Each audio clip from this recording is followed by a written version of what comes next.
동안 제가 말씀을 읽겠습니다. 신약성경 로마서 14장 17절 유명한 말씀인데 제가 읽으면 여러분들 아멘으로 화답하고 자리에 앉기를 바랍니다. 제가 봉독합니다.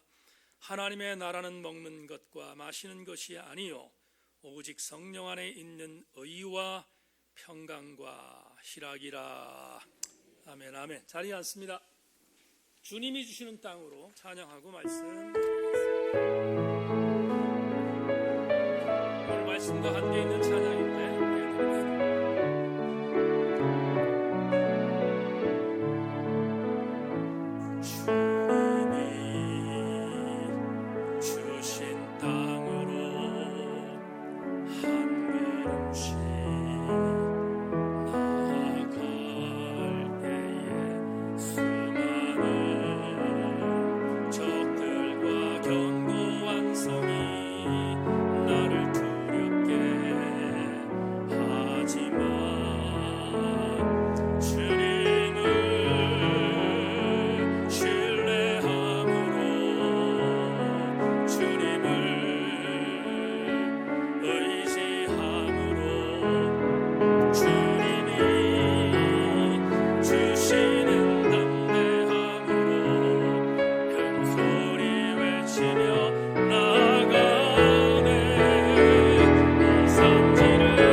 산지를 거절하지 않고 취하며 나아가는 믿음의 경주가 있도록 성도들을 기름 부어 주시고 오늘 말씀을 통하여 결단하는 시간이 되게 하여 주옵소서. 하나님의 은혜를 기대하며 예수 그리스도의 이름으로 기도하옵나이다. 아멘. 1월 12일 오늘 여러분과 함께 나눌 말씀의 제목은 성령께서 기름 부으신 지성이 있는 교회 두 번째의 말씀의 은혜를 나누겠습니다. 은혜 받고 돌아가시기를 주님의 이름으로 축원합니다. 우린 지난 주일부터 우리 교회 금년 표제에 맞는 성령께서 기름 부으시는 지성적인 교회라는 제목을 갖고 그 내용이 무엇인지에 대하여 접근하며 공부하고 있습니다. 지난주 첫 번째로 여러분들에게 이런 교회가 되기 위해서는 사도행전적인 역동이 계속해서 나타나는 교회가 되어야 한다 하는 말씀을 드린 적이 있습니다. 오늘은 두 번째의 신학적 테마를 여러분과 함께 접근하며 은혜의 시간을 갖기를 원합니다. 적어도 성령께서 기름 부으시는 지성적인 교회가 되려면 하나님의 나라를 이루어가는 교회가 되어야 합니다. 다 같이 아멘. 하나님의 나라를 이루어가는 교회, 왜 이것이 중요한가? 신약성경에 하나님의 나라라는 단어는 대단히 중요한 개념 중에 하나입니다. 하나님의 나라라는 개념은 세례 요한이 이 땅에 예수님보다 6개월 전에 와서 예수 그리스도의 길을 예비하면서 외쳤던 유대 광야에서의 첫 번째 일성이 회개하라 천국이 가까웠느니라 라는 일성이었고, 세례 요한이 순교를 당한 뒤 예수께서 공생애를 시작하며 첫 번째로 내뱉었던 일성 역시 회개하라 천국이 가까웠느니라 라는 일성이었습니다. 마태복음 3장 2절과 마태복음 4장 17절에 있는 회개하라 천국이 가까웠다 라는 이 문장의 천국이라는 단어는 원어 그대로 해석한다면 하늘 위에 있는 왕국이라는 의미입니다. 그렇다면 하늘 위에 있는 왕국의 의미는 아마도 공간적인 의미를 강조하는 것이라고 생각할 수 있습니다. 맞습니다. 그렇지만 성경에 기록되어 있는 하나님의 나라는 하늘 위에 있는 왕국이라는 공간적인 의미만을 갖고 있지 않고 또 다른 의미가 있음을 여러 지역 소그룹과 그리고 성경 공부를 통하여 우리 교우들에게 말씀드린 적이 있습니다. 그렇다면 성경이 말하고 있는 하나님의 나라는 어떤 의미의 나라일까? 지난주 사무총회 개회사에서 이미 밝혔던 것처럼 두 나라를 의미하고 있습니다. 첫째, 마태복음 12장 28절 첫 번째 나라를 이렇게 예수께서 말씀합니다. 그러나 내가 하나님의 성령을 힘입어 귀신을 쫓아내는 것이면 하나님의 나라가 이미 너희에게 임하였느니라. 다 같이 아멘. 첫 번째 하나님의 나라는 이미 임한 현재적인 하나님의 나라입니다. 여러분, 여기 마태복음 12장 28절에서 성령을 힘입어 귀신을 쫓아내신다는 것이면, 귀신을 쫓아내는 것이면 이라는 말이 나옵니다. 그래서 저는 하나님의 나라가 이 땅에 임했다는 사실에 대하여 조금도 부인하지 않습니다. 왜냐하면 지난 목회 기간 동안에 이 하나님의 나라의 임함을 수없이 보았기 때문입니다. 예를 들어 돈에 목숨 걸고 있는 만몬 귀신, 탐욕에 눈이 멀어 있는 탐욕 귀신, 명예라면 환장하는 명예 귀신, 육체적인 쾌락을 위하여 달려가는 정욕 귀신, 그리고 나밖에 모르는 극단적 이기주의 귀신 등등, 심지어 문자적으로 육체적으로 진짜 귀신의 공격을 받아 육체적인 귀신 들린 자들까지 포함하여 이들이 목회 현장에서 성령의 은혜로 쫓겨가는 것을 수없이 보았기 때문입니다.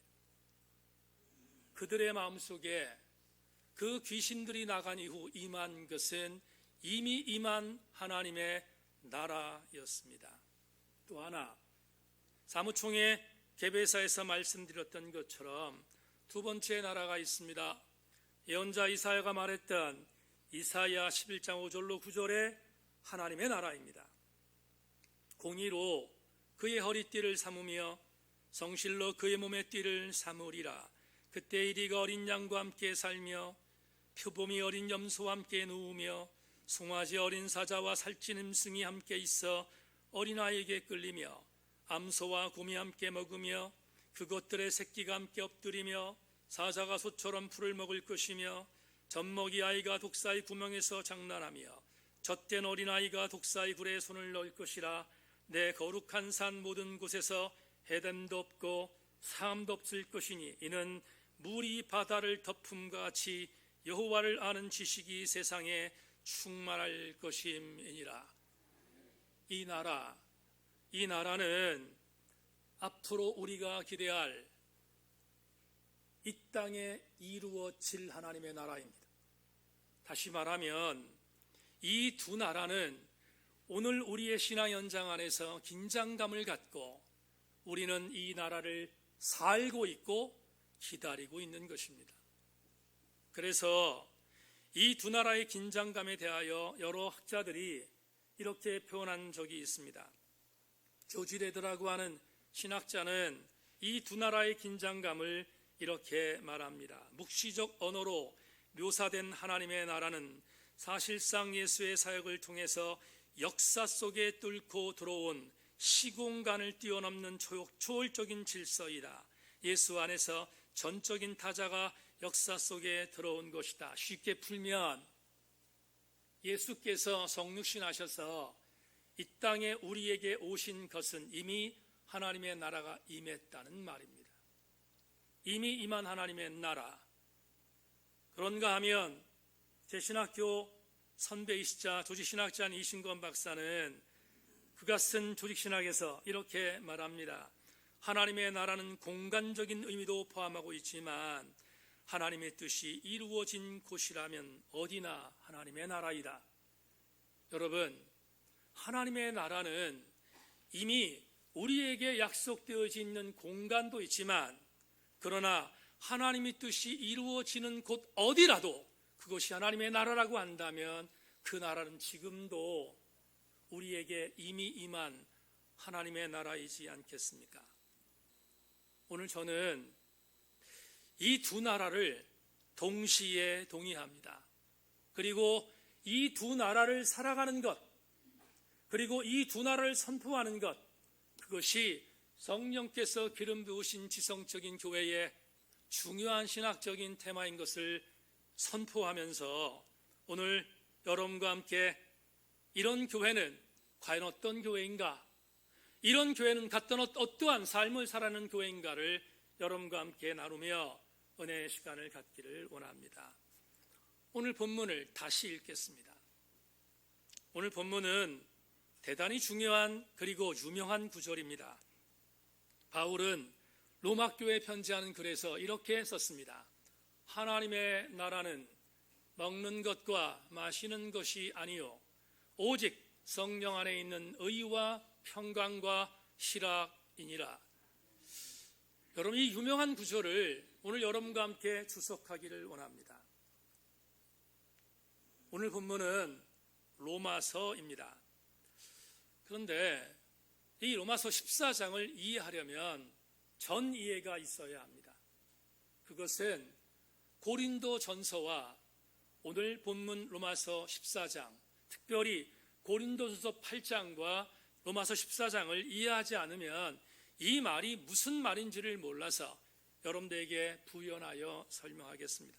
다행인 것은 고린도전서 강의를 우리 교들과 함께 나누었기 때문에 아마 제가 지금 이 내용을 말하면 기억에서 되살려질 줄로 알고 조금 더 여러분들에게 이해가 쉬울 것을 기대하면서 고린도전서 8장에 대한 의미를 여러분과 함께 나누기를 원합니다. 여러분, 로마서는 사도 바울이 고린도 교회를 개척하고 고린도 교회에서 있는 동안 로마에 있는 성도들을 향해서 쓴 편지라고 말씀드렸습니다. 그렇다면 사도 바울은 이미 고린도 교회, 우리가 이미 공부했던 기가 막혔던 일이 많았던 고린도 교회의 여러 가지 상황들을 경험했을 것입니다. 그런데 사도 바울이 도대체 이게 교회인가 하는 생각이 들 정도로 엄청난 신학적인 논쟁이 있었던 고린도 교회 중에서 교회의 상황 중에서 고린도전서 8장에 대한 것을 복기하고 있습니다. 여러분, 고린도 교회의 8장에 기록되어 있는 내용이 뭡니까? 먼저 고린도전서 8장 4절을 여러분에게 읽겠습니다. 이전에 공부했던 것을 다시 떠올리실 수 있기를 바랍니다. 그러므로 우상의 제물을 먹는 일에 대하여는 우리가 우상은 세상이 아무것도 아니며 또한 하나님은 한 분밖에 없는 줄을 아노라. 제가 설명하겠습니다. 고린도라고 하는 도시는 정말 엄청난 우상 도시였습니다. 거기는 당시 아르테미 여신이라고 하는 우리가 알고 있는 미의 신, 육체적인 탐닉의 신, 제가 직접 고린도에 가서 아르테미 여신의 신상을 봤는데 유방이 36개가 있는 정말 육체적인 탐닉의 최고의 명사라고 하는 아르테미 여신산을 섬기고 있었던 우상의 땅이었습니다. 그러다 보니 이 우상만 섬겼는가? 그렇지 않습니다. 고린도는 로마의 속국이었기에 황제 순상도 했습니다. 뿐만 아니라 헬라적인 여러 신들을 섬겼던 전형적인 우상 도시였습니다. 그러다 보니 고린도에 살고 있었던 굉장히 많은 사람들은 이 신전에 찾아가서 우상을 섬겼습니다. 우상을 섬길 때 그냥 가지 않습니다. 제물을 갖고 갔습니다. 그 제물은 전부 다 동물들을 죽이는 것이었습니다. 여러분, 영어 단어에 카니발이라는 단어가 있습니다. 고린도의 아크로폴리스라고 하는 아르테미 여신을 섬기고 있었던, 그리고 우상을 섬기고 있었던 헬라적인 우상의 신전단지에 가보면 그 신전단지에 카니발이라는 단어가 보입니다. 카니발은 번역하면 고깃덩어리라는 뜻입니다. 그만큼 고린도는 제물을 바치면서 고깃덩어리 향연을 벌였습니다. 육체가 육체를 탐닉하고 수많은 성적인 타락이 이루어지고 우글우글한 여사자들과 함께 집단적인 혼음을 진행하고, 그래서 고기를 드리는 것, 그것이 그들에겐 마땅한 일이라고 생각했습니다. 육체적인 만족을 위해서였습니다. 문제는 엄청나게 쏟아지는 고깃덩어리들, 제사를 드린 뒤 사제들만 먹을 수 없으니까 그 고깃덩어리들을 고린도의 아고라 시장에 팔아냈습니다. 고린도의 아고라가 있습니다. 직접 눈으로 봤는데 엄청 큰 아고라가 있습니다. 그 아고라에서 고깃덩어리를 팝니다. 다 우상에게 바쳐진 제물들이었습니다.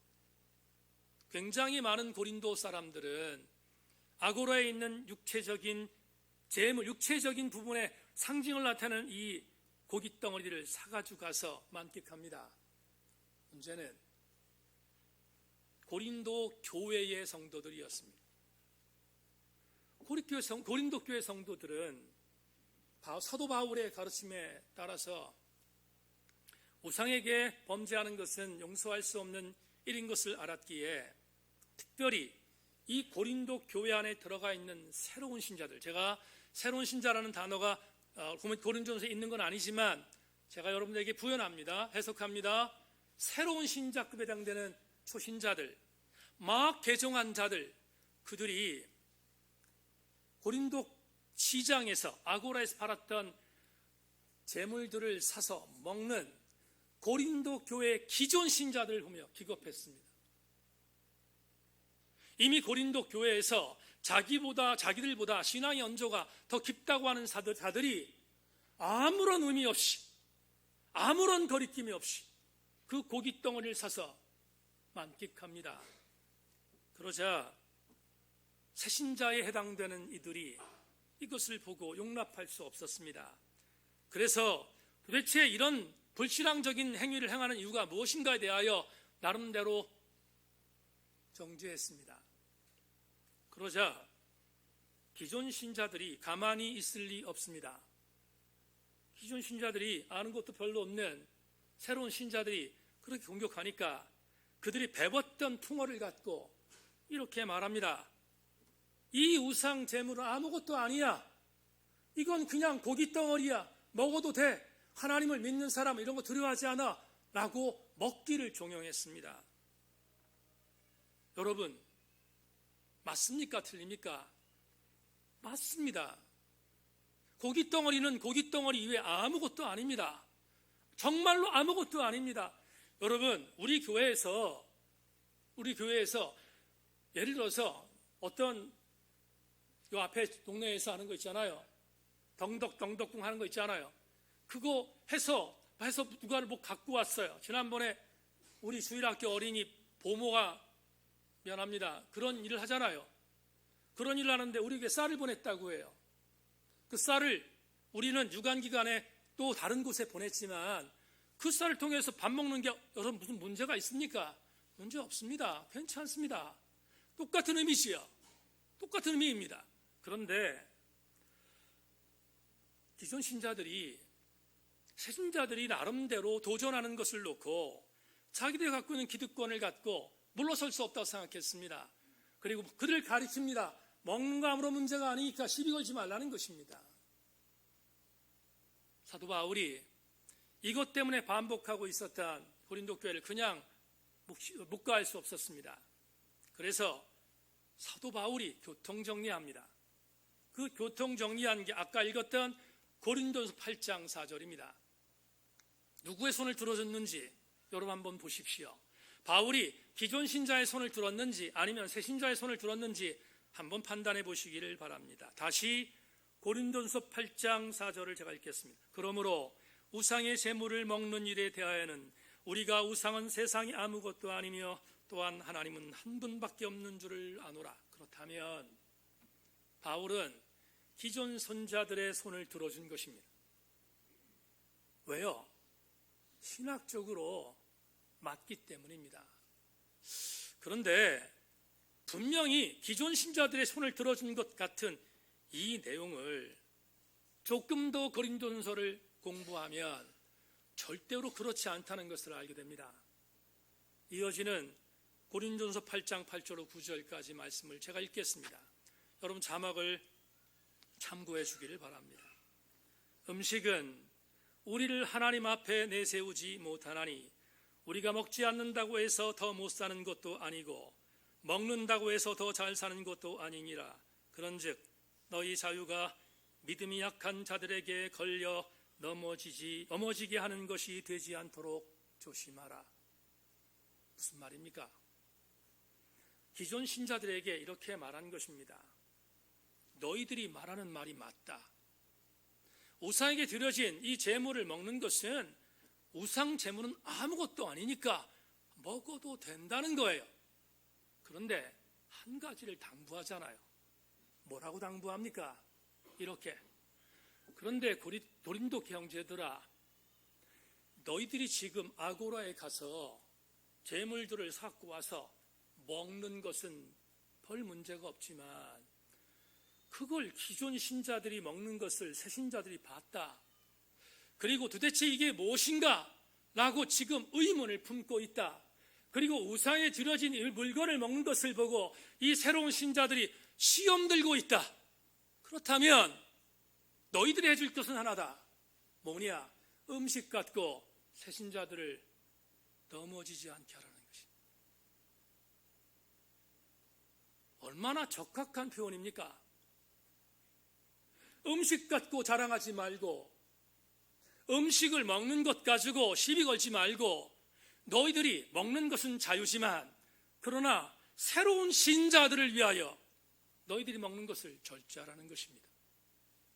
그게 고린도전서 8장에 있는 메시지입니다. 그런데 말입니다. 여러분에게 이렇게 소개를 하면 오늘 고린도전서를 소개한 이유가 있습니다. 오늘 로마서 14장으로 하겠습니다. 로마서 14장. 고린도전서 8장은 고린도라고 하는 지역입니다. 로마서 14장은 로마서입니다. 장소만 바뀌었습니다. 무슨 말인가 하면 로마서 14장의 배경은 고린도전서 8장을 베낀 것입니다. 무슨 말? 이런 것입니다. 대단히 유감스럽게 로마 교회의 기존 신자들 역시 로마 교회의 새 신자들에게 음식 갖고 시험에 들게 만들고 있습니다. 똑같습니다. 전혀 다르지 않습니다. 똑같습니다. 그래서 이런 생각을 갖고 있었던 사도 바울이 로마 교회에도 이런 기가 막힌 일이 벌어진다는 이야기를 듣고 뭔가 교통 정리를 하기를 원했습니다. 그래서 교통 정리를 하며 로마서 14장 15절로 16절, 오늘 본문 바로 앞절입니다. 본문 바로 앞절에서 이렇게 말하고 있습니다. 만일 음식으로 말미암아 내 형제가 근심하게 되면 이는 내가 사랑으로 행하지 아니함이라. 그리스도께서 대신하여 죽으신 형제를 내 음식으로 망하게 하지 말라. 그러므로 너희의 선한 것이 비방을 받지 않게 하라. 이해하셨으면 다 같이 아멘. 여기까지 우리는 사도 바울이 로마 교회에 오늘 본문의 말씀을 전하기에 직전에 이러한 배경을 갖고 있다는 것을 이해했습니다. 그런 뒤에 오늘 본문에서 바울은 정말로 은혜로운 한 말씀을 남기지 않았습니까? 로마 교회의 기존 신자들이 먹는 음식으로 인하여 새 신자들 시험 들게 만들고 있는 광경을 보면서 바울이 오늘 본문의 17절에서 그 유명한 말을 남긴 것입니다. 이렇게 하나님의 나라는 먹는 것과 마시는 것이 아니라 오직 성령 안에 있는 의와 평강과 희락이라고.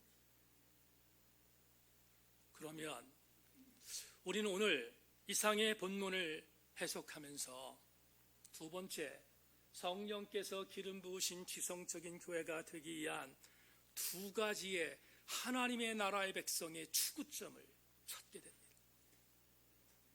오늘 그 두 가지는 2020년 우리 교회가 갖고 달려가야 할 무기여야 합니다. 하나님의 나라를 살아간다는 것은 뭔가? 그것이 이미 임한 하나님의 나라이든 아직 오지 않은 하나님의 나라이든 하나님의 나라를 살아간다는 것이 뭘까? 우리가 성령께서 기름 부으신 지성적인 교회의 성도가 되기 위해서 하나님의 나라를 살아간다는 것이 과연 무엇일까? 오늘 전반절과 후반절을 통하여 두 가지로 여러분과 함께 나누기를 원합니다. 전반절에 이렇게 말하지 않습니까? 먹는 것과 마시는 것은 하나님의 나라가 아니라는 것입니다. 그러면 이렇게 여러분에게 교훈으로 말씀드립니다. 하나님의 나라는 절대로 자막 나의 만족을 추구하는 나라가 아니라는 것입니다.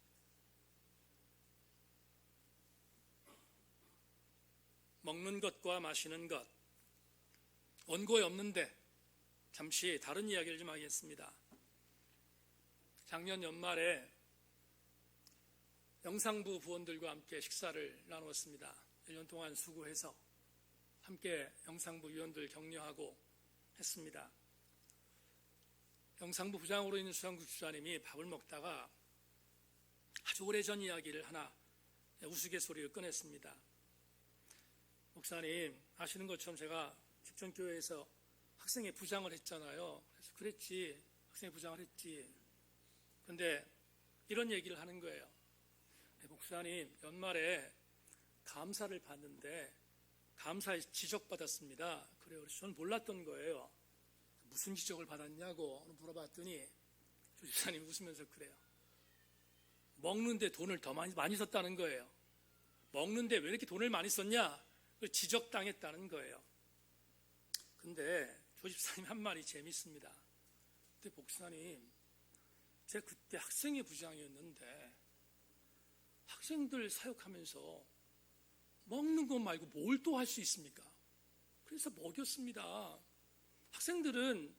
여러분 학생들은 소비기관이지 생산기관이 아니잖아요.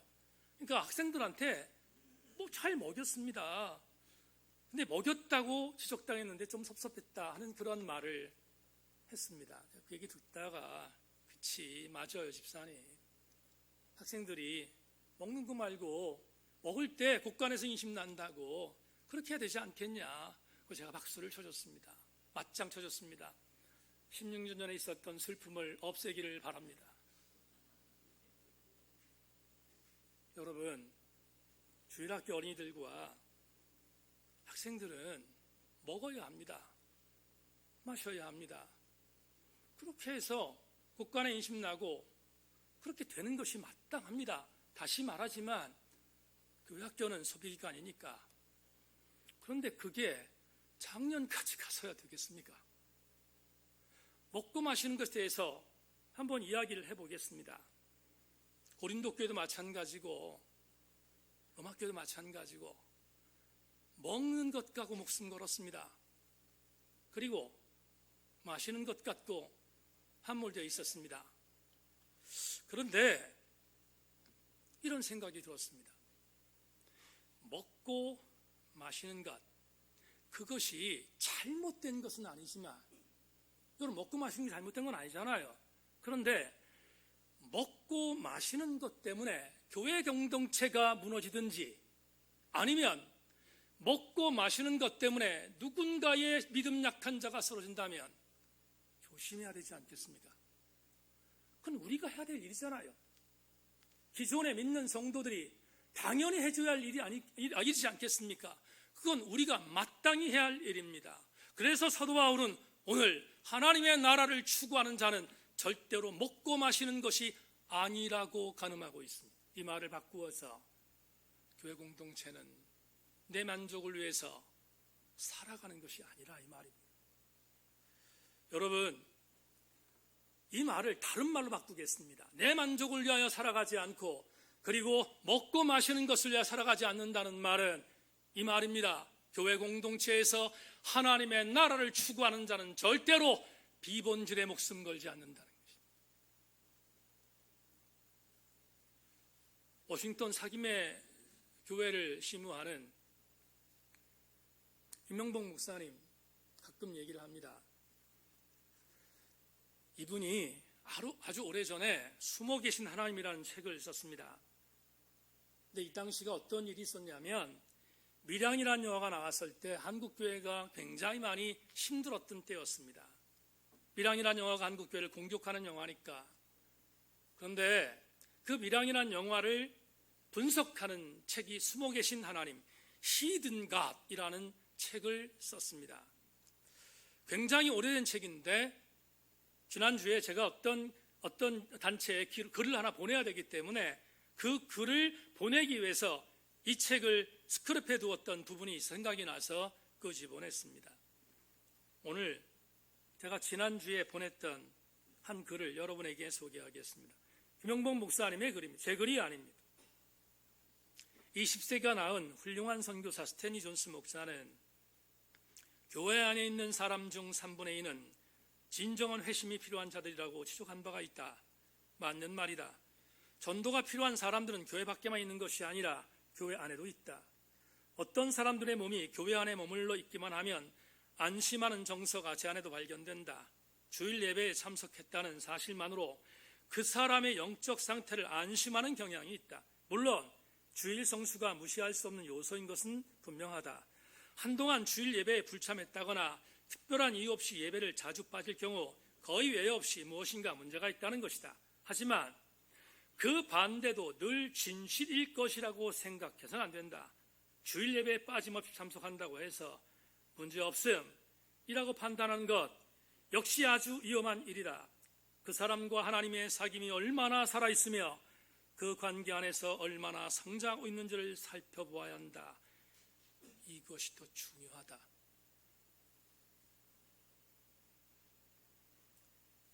먹고 마시는 것에 목숨 거는 자가 주일 예배를 빠지지 않는다고 해서 그가 온전한 그리스도인가? 그가 하나님 나라를 추구하는 자인가? 속아서는 안 됩니다. 적어도 하나님의 나라를 추구하는 자는 예배를 잘 나오고 예배를 통하여 종교적인 행위를 잘하고가 아니라 내가 하나님과의 일대일의 관계에서 어떤 모습으로 관계를 맺고 있는가가 중요한 것입니다. 절대로 내 만족을 위한, 자기 만족을 위한 먹는 것과 마시는 것에 목숨 걸지 않는다는 것을 김영복 목사는 본인의 책에서 우리에게 빗대 말씀하고 있습니다. 지난주 책 하나를 읽고 서평서를 쓰다가 그 안에 위대한 선교학자 레슬리 누비긴의 글을 인용해서 올렸습니다. 이 글, 불안한 증언은 어불성설이라. 우리의 몫은 그의 이야기를 들려주고 그것을 신실하게 살아내는 일이라. 나머지는 하나님의 손에 달려있다. 중요한 것은 내가 성공하느냐가 아니라 하나님이 영광을 받는 것이다. 지체들이여, 교회 안에서 하나님의 나라를 선포하고 하나님의 나라를 살아낸다면 말할 것도 없이 내가 영광받는 것이 아니고 하나님께서 영광받는 삶을 살아내야 되지 않겠습니까? 혹시 나는 3분의 2에 해당되는 자인가 돌아봐야 되지 않겠습니까? 그렇다면 우리는 마지막 두 번째 은혜에 접근할 수 있습니다. 그렇다면 하나님의 나라를 선포하고 하나님의 나라를 살아내는 자가 중요하다 말씀드렸는데 그게 도대체 무엇인가? 그게 오늘 본문 후반절에 있습니다. 본문 후반절에 이렇게 말합니다. 오직 성령 안에 있는 의와 평강과 희락이니라. 뭐가? 하나님의 나라가. 하나님의 나라는 오직 성령 안에 있는 의와 평강과 희락이라고 했습니다. 여러분, 오늘 본문만 그런 것이 아니고 이 세 단어는 신약 성경에 수없이 나옵니다. 의, 디카이오스네, 평강, 에이레네, 희락, 카라. 이 세 가지의 단어는 신약 성경에서 계속해서 반복되어 등장합니다. 왜 그럴까? 이유가 뭘까? 하나님의 나라의 본질이 이것이기 때문에. 하나님의 나라를 살아가는 자가 추구하는 것은 의롭게 사는 것이며 평강으로 사는 것이고 그리고 영적인 기쁨으로 사는 것이기에 이 단어는 계속해서 등장하고 있습니다. 문제는 이 세 가지는 손에 잡을 수 있는 것이 아니라는 것입니다. 보이지 않습니다. 이 단어는 느끼고 채우라고 경험하는 것입니다. 그래서 이 세 가지는 느끼고 경험하고 체험하는데 한 가지 공통점이 있습니다. 그냥 느낄 수 있다면, 그냥 체험할 수 있다면, 그냥 우리가 경험할 수 있다면 얼마나 좋겠습니까? 그런데 이 세 가지는 한 가지를 전제합니다. 이 세 가지를 느낄 수 있는 방법은 오직 성령의 은혜가 내 안에 있을 때만 경험할 수 있음을 오늘 본문 후반절에서 우리에게 사도 바울은 말하고 있습니다. 왜 그럴까? 간단합니다.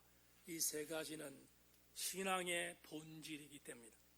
앞에 먹는 것과 마시는 것은 비본질이었지만 의와 희락과 평강은 본질이었기에 적어도 하나님의 나라는 비본질이 아닌 본질을 추구하며 살아가야 한다는 것을 사도 바울은 오늘 본문에서 우리에게 제시하고 있는 것입니다.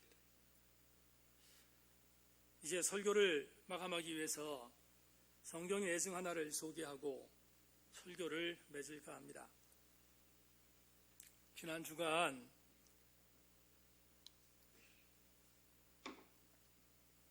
새벽 예배 때 읽었던 강독의 텍스트가 여호수아였습니다. 여호수아를 읽다가 수면 밑에 잠겨 있었던 한 이야기 여러분께 소개하도록 하겠습니다.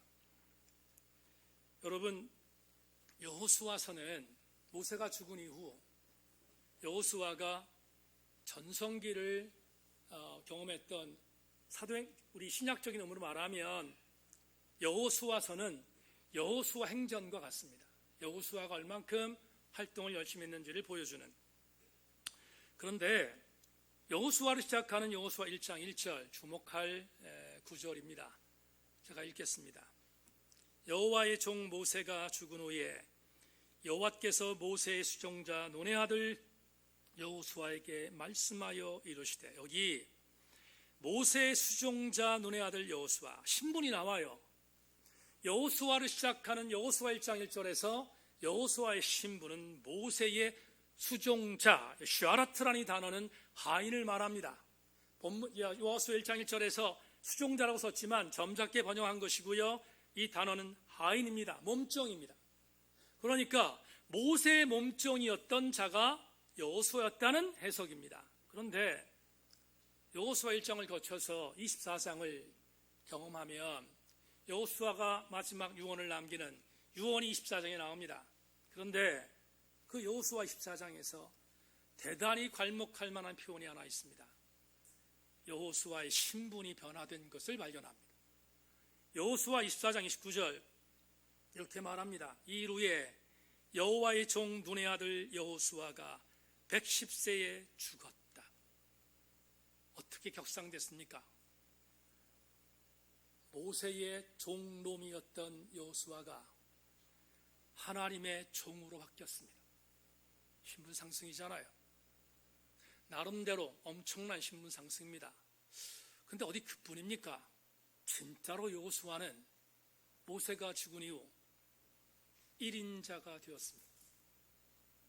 모세의 뒤를 이은 후계자가 되었고 이스라엘 신앙 공동체를 이끌던 1인자가 되었습니다. 그런데 여러분, 여호수아 하면 여호수아와 더불어 생각나는 사람이 또 한 명 있잖아요. 누굽니까? 갈렙입니다.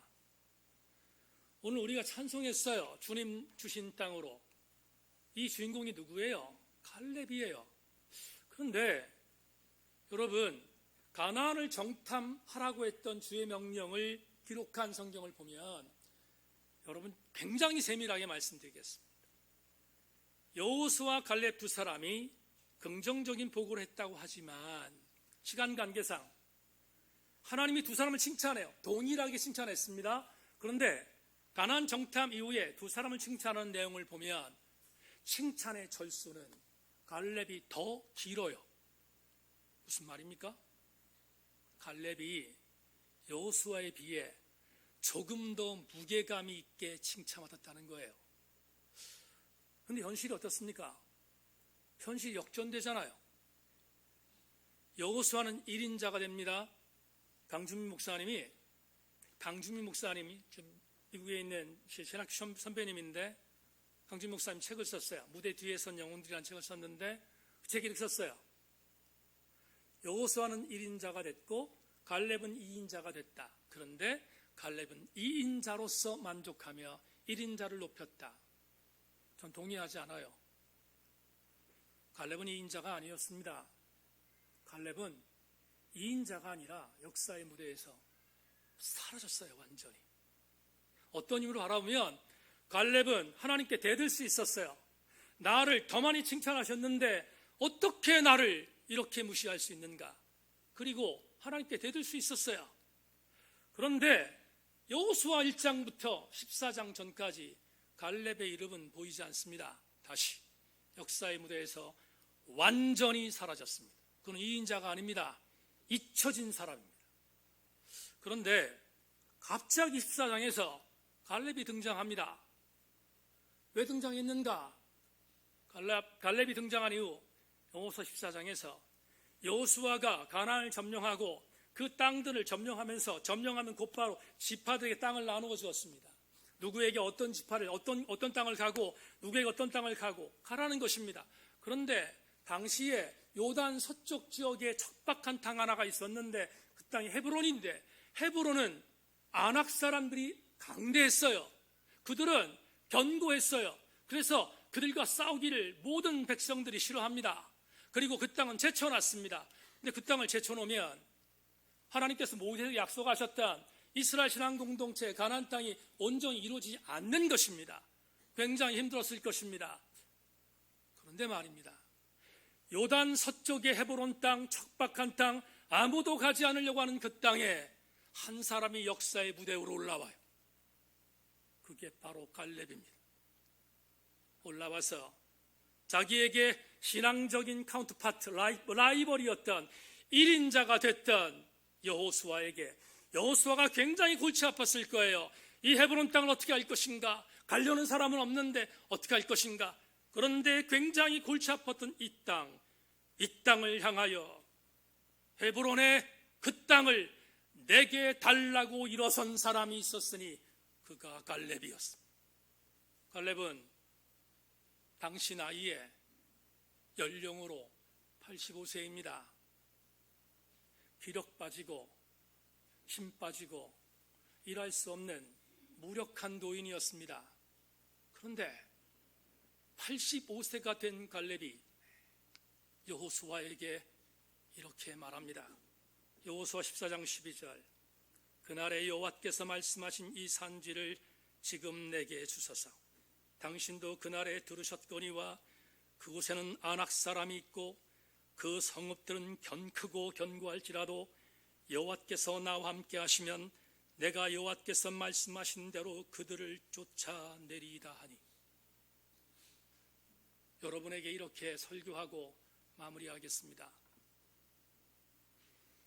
85세가 된 갈렙, 45년 전 40세의 나이에 하나님이 갈렙을 부르셨습니다. 부르셔서 갈렙에게 명령하십니다. 갈렙아, 가나안에 갔다 와라. 갔습니다. 갔더니 그곳도 아낙 사람이 있었습니다. 10명의 동료들은 죽겠다고 합니다. 우리가 저들에게 가면 저들은 우리에게 기골이 장대한 거인이고 우리는 그들에게 있어서 메뚜기 같은 존재입니다 라고 말하지 않습니까? 갈렙이 뭐라고 말합니까? 그렇지 않다. 하나님이 맡기신 이 아낙 족속은 우리들의 밥이다 라고 말합니다. 어떻게 그런 담대함이 있었을까? 그 담대함이 뭘까? 45년이 지난 헤브론을 달라는 이 본문에서 그때 갈렙이 담대했던 이유를 본문 이 여호수아 14장 12절에서 우리에게 알려줍니다. 여러분, 갈렙도 두려웠을 거예요. 갈렙도 아낙 사람들을 볼 때마다 힘들었을 것입니다. 와, 메뚜기 같구나 하는 생각을 가졌을 것입니다. 그런데 그는 10명과 달랐습니다. 왜? 그런 두 가지가 있었어요. 10명의 사람과는 다른 두 가지가 있었다고요. 그 두 가지가 뭔가? 이것입니다.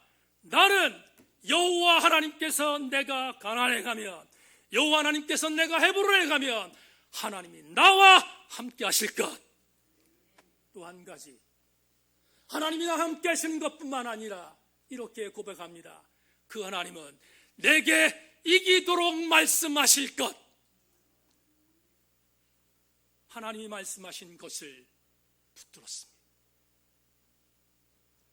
40세가 되던 어느 날도 그랬고 45년이 지난 85세가 된 어느 날도 그랬습니다. 갈렙은 그때나 지금이나 여호와 하나님께서 나와 함께 하시는 것, 여호와 하나님께서 나에게 말씀하신 것을 붙들었기에 그는 헤브론을 차지할 수 있었던 것입니다. 지난 주일날 교회 개척 11년 만에 피택 장로 2사람을 선출했습니다. 피택 한 14사람을 선출했습니다. 피택 권사 한 사람을 선출했습니다.